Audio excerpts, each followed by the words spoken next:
O apóstolo Paulo guardava o sábado. Alguns perguntam isso e outros afirmam. Segura que até o final desse vídeo você vai saber o que eu penso sobre esta pergunta ou sobre essa afirmação. O vídeo de hoje nós trabalharemos sobre a guarda do Shabat à luz do Novo Testamento. Antes de tudo, este não é um vídeo contra os nossos irmãos adventistas. Esse vídeo é para mim trazer a minha opinião e a minha visão à luz da Bíblia Sagrada sobre a guarda do Shabat ou do sábado, que tanto vocês pedem para mim vir comentar aqui, ok? E você que já está aqui, me acompanha, né? Já está inscrito no canal, sabe que toda semana eu estou aqui com mais um vídeo sobre conhecimento bíblico ou tirando dúvidas para vocês, que vocês me mandam lá no Instagram. Eu espero que você que está assistindo esse vídeo já esteja inscrito nesse canal. E já vai deixando aqui o seu like e aproveita para deixar também nos comentários temas para os próximos vídeos, ok? Então bora começar aqui o vídeo de hoje. Como entender a guarda do Shabat e como interpretar esses textos, principalmente aqui no Velho Testamento? Veja bem, Levíticos capítulo 16 e verso de número 31. É um dos textos usados pelos irmãos adventistas. Falo isso com carinho, tá, pessoal? Não pense que eu tô falando contra eles, não. Mas é um dos textos que eles usam para defender a guarda do Shabat. E outros também que guardam o Shabat, tá, pessoal? Tá escrito assim: em um sábado é descanso para vós, e afligirei as vossas almas. Isso é estatuto perpétuo. É um sábado, na verdade, né? A ideia aqui do texto, depende da versão, é que o sábado seria um dia de descanso e seria perpétuo. Eu queria me atentar à palavra perpétuo. A ideia de perpétuo aqui seria para todo sempre, ou para sempre, né? Não teria fim. Esse é um dos textos usados para falar, tá vendo? Esse mandamento tem que continuar no Novo Testamento para a igreja. Mas aí eu faço uma pergunta, isso daqui é só uma pergunta, tá? E um pensamento meu, na verdade não só meu, de tantos outros. O mesmo escritor desse livro, Levíticos, que é Moisés, no capítulo 23 de Levíticos, no verso 27, olha o que ele vai dizer. Mas ao dia 10 desse mês, o sétimo, será o dia da expiação. Tereis santa convocação. Afligirei as vossas almas e oferecereis ofertas ao Senhor. Tá? E naquele mesmo dia nenhuma obra fareis, porque é dia de expiação, para fazer expiar os vossos pecados perante o Senhor. Porque toda alma que naquele mesmo dia se não afligir, será estripada do meio do povo. Também toda alma que naquele mesmo dia fizer a obra, aquela alma eu destruirei no meio do povo. Ou seja, para guardar o dia, para não fazer nada, a não ser os sacrifícios para o Senhor.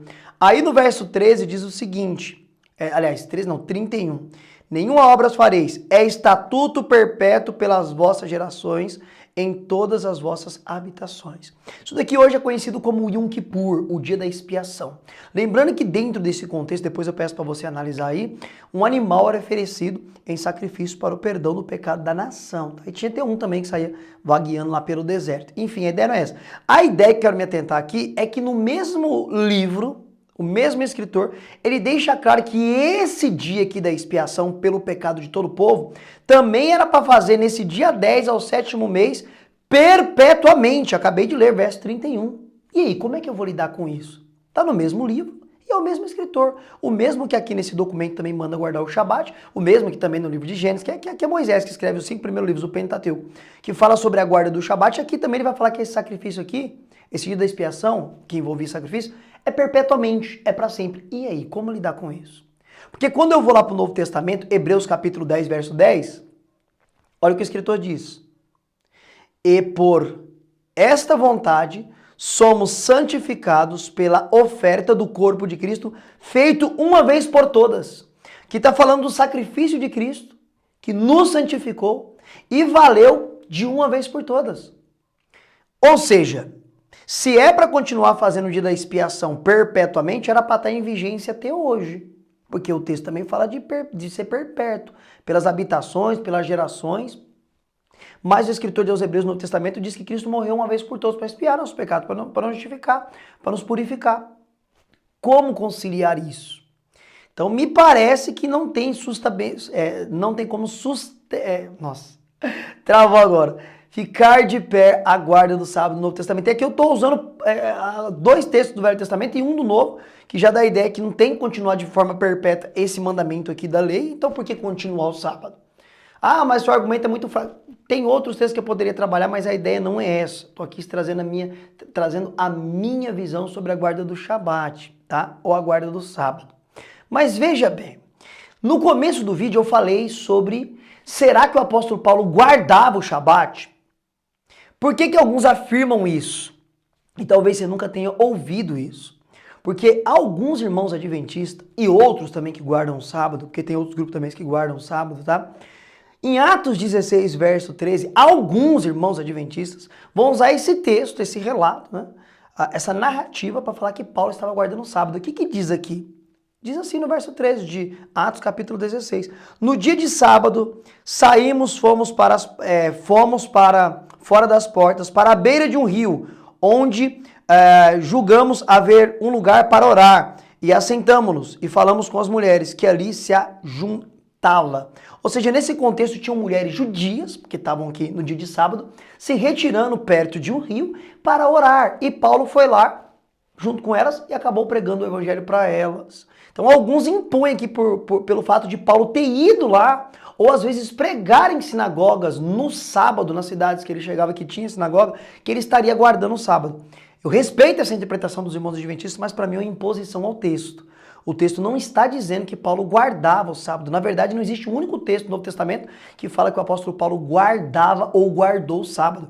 O fato dele estar indo lá pregar e anunciar, tanto aqui em Atos 16, 13, como também nas sinagogas, ele está apenas se apropriando de uma situação para pregar Jesus Cristo como o Messias que os judeus esperavam.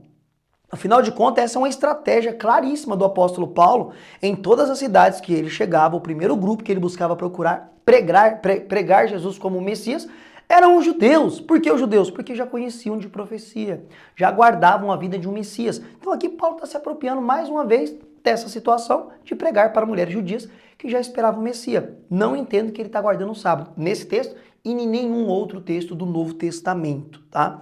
Não vou entrar aqui nesse vídeo para não ficar tão longo nos textos de Jesus, sobre que o homem é maior que o sábado, todo aquele contexto. Deixa isso para outro contexto. Mas o que eu penso sobre ainda a guarda do Shabat? Já ficou claro que eu entendo que não tem esse mandamento, essa ordenância para essa guarda no Novo Testamento. Eu entendo que não está esse mandamento sobre a igreja, tá? Eu não consigo enxergar isso no Novo Testamento. Como lidar, então, com os irmãos adventistas que guardam o sábado e outros grupos que guardam o sábado? Eu gosto muito do apóstolo Paulo tratando sobre isso porque fica muito claro que na igreja primitiva já tinha esse debate e esse embate, tá? Tanto que aqui em Romanos 14, olha o que o apóstolo Paulo vai falar. Romanos 14, verso de número 5. Eu gosto muito dessas palavras de Paulo. Parece que ele resolve ter aparentemente esse problema naquele contexto. Tá? Ele diz o seguinte: um faz diferença de dia para dia, mas o outro julga todos os dias como dias normais ou iguais. Cada um esteja inteiramente seguro em seu próprio ânimo. Aquele que faz caso de dia para o Senhor o faz. O que come para o Senhor o come. Porque da graça de Deus é o que não come, para o Senhor não come, dá graças a Deus. O que ele está tratando aqui nesse contexto? Ele vai falar de comida e guarda de dia. Porque naquele contexto tinham judeus que se convertiam a Cristo Jesus, mas alguns ainda guardavam dias, guardavam festas de lua nova, guardavam a tradição, não comiam alguns tipos de carne que estava prescrito na lei de Levíticos por Moisés. Então parece que Paulo vem e fala o seguinte: esses que guardam dia, esses que ficam sem comer, eles fazem isso para o Senhor. Não julgue eles, deixa eles. Aqueles que não guardam dia, não faz diferença de dia mais santo do que o outro, e não come ou come todo tipo de carne, eles também fazem isso para a glória de Deus. Deixa eles, é mais ou menos isso que o apóstolo Paulo está falando. Quem quer guardar, que guarde para a glória de Deus. Quem não quer guardar, que não guarde para a glória de Deus. Então o que acontece? Aqui eu acho que eu vou ser bem incisivo. E não muito incisivo, porque eu já vi até mesmo, vou citar ele aqui, né? Tenho um grande carinho por ele. O próprio doutor Rodrigo Silva falando que o sábado não serve para a salvação. Tem vídeos dele na internet sobre isso, que hoje é um dos maiores nomes do adventismo, o qual eu tenho um grande respeito e carinho pelo ministério dele e oro pela vida dele. Já vi vídeos dele falando abertamente que não é necessário para a salvação guardar o sábado. A salvação está em Cristo Jesus. E é o que nós queremos também. Nós que não somos adventistas, mas também somos cristãos. Ok? Então o que eu penso? Se nós pudéssemos separar um dia da semana para servir a Deus, para nos dedicar à família, à obra do reino, do evangelho, orar, ter comunhão, sem sombra de dúvida seríamos melhores cristãos.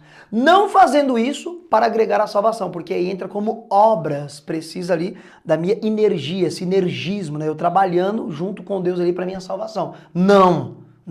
Simplesmente um dia para você servir a Deus. E aí não importa que dia que seja, sábado, domingo, segunda, o dia que você quiser. É o que eu penso, nós seríamos melhores cristãos. Então, para definir aqui a minha posição sobre a guarda do Shabat, eu entendo que não é mandamento guardar dia nenhum do Novo Testamento, nem sábado, nem domingo, não tem tal mandamento, principalmente para a salvação. Isso para mim é nulo à luz do Novo Testamento, por esses argumentos e os textos que eu li. Então, apóstolo Paulo não guardava o sábado, a igreja do Novo Testamento não guardava o Shabat ali na sua totalidade, talvez um judeu ou outro tinha esse costume de guardar ainda, por conta de Paulo que citar isso em Romanos capítulo 14, e eu não guardo, porque eu entendo que não é mandamento para mim. Mas se eu tivesse a condição, que eu não me preparei para isso, não tivesse a condição ainda, de tirar um dia apenas para servir ao Senhor, com a minha família, o reino e a igreja, eu tenho certeza que eu seria o melhor cristão e você também seria o melhor cristão. E você, o que você pensa sobre isso? Deixe seu comentário aqui embaixo e se você quer ver eu trabalhar algum tema aqui em vídeo mais longo no YouTube, também comenta aqui embaixo. E até a próxima com a graça de Cristo Jesus e já compartilhe esse conteúdo aí com quem tem dúvidas sobre o sábado do Novo Testamento. Valeu e até a próxima.